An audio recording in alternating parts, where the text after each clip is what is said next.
Welcome back. Mixed reactions continues over government's declaration of the national state of disaster to address the country's ongoing blackouts.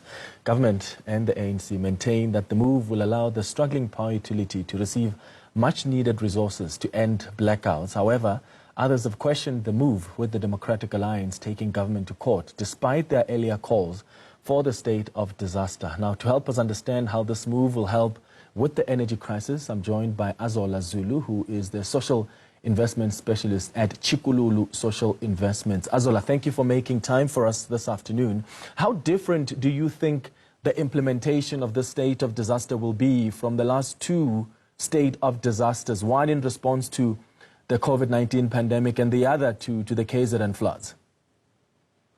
Thank you for having me here, Clement. So I think what would be different here in terms of tackling the state of disaster for the electricity crisis is that it has an impact on the whole of society. As you know, with the COVID implementation, really it was more of a top-down approach to actually addressing issues on the ground that from the health perspective.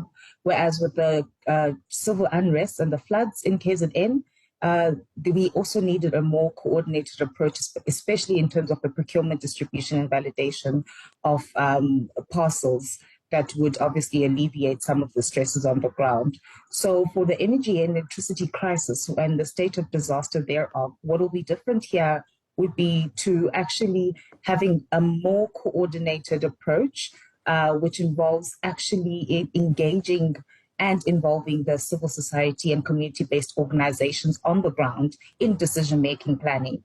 So thank you for that. The Electricity Crisis Committee that the President established last year was already making progress in dealing with not just red tape, but the bottlenecks, accelerating energy programs and limiting regulatory requirements. So will this state of disaster make that big of a difference, given the work that's already been done by the Electricity Crisis Committee?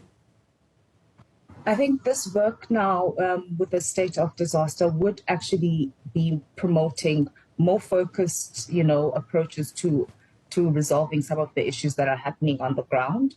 What's different now is really that coordinated effort, because we were really looking at government resolving some of these issues within the vacuum with some limited partners. But now it's actually calling on everyone within and a whole of society approach to actually tackle this issue on the ground.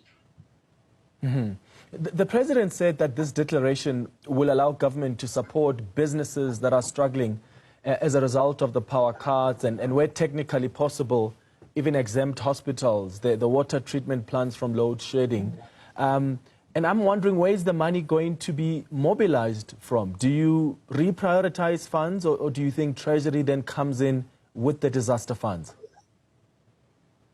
So this cannot be a government-only solution. The private sector will also need, and social investors will also be called and gathered to actually alleviate these problems, especially when we're looking at the energy transition and the just energy transition. We really need to think and focus about people. So social investment, this money will be gathered from social investors. With the Just Energy Transition Investment Plan, we only have managed to get together $8.5 billion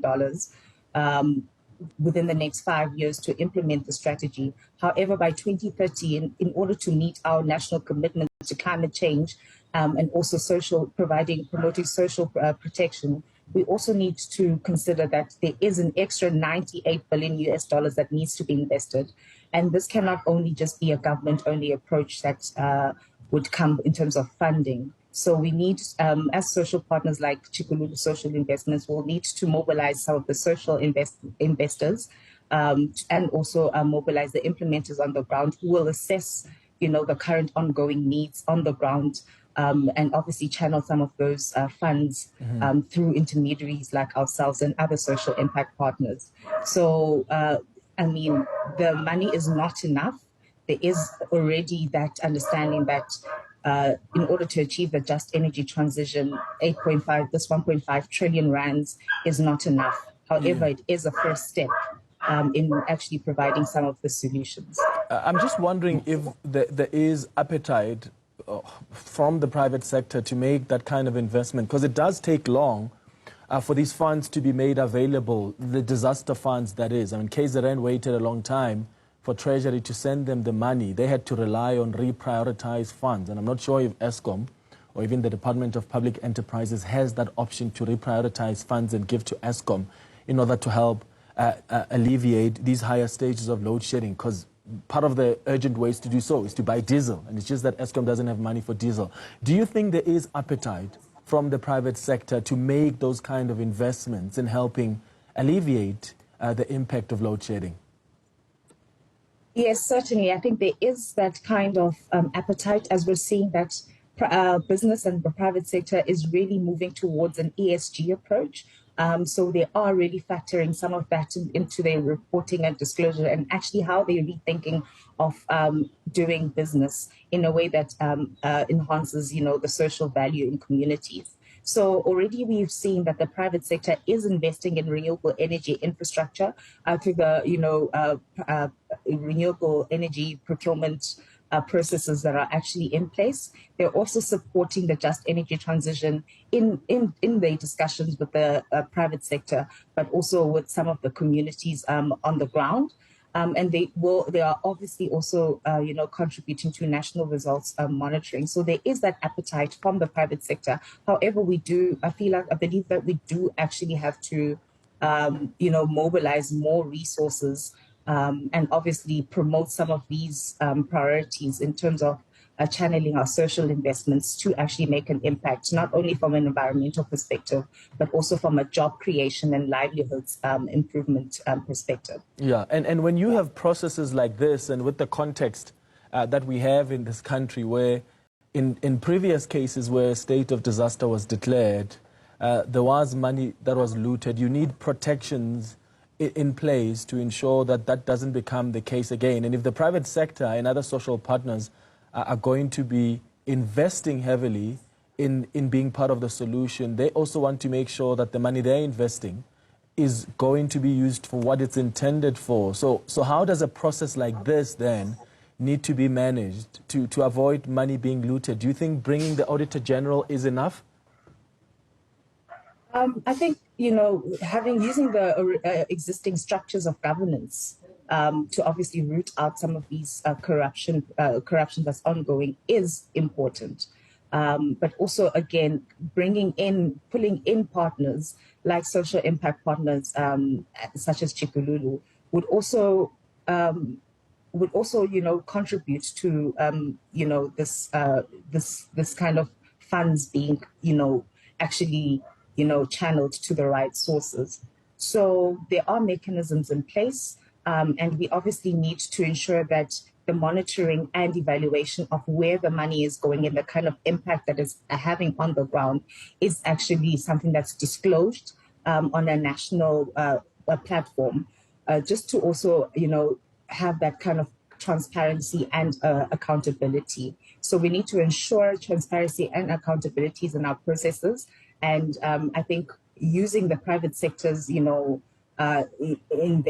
growth-led investments would actually, provide some of that accountability.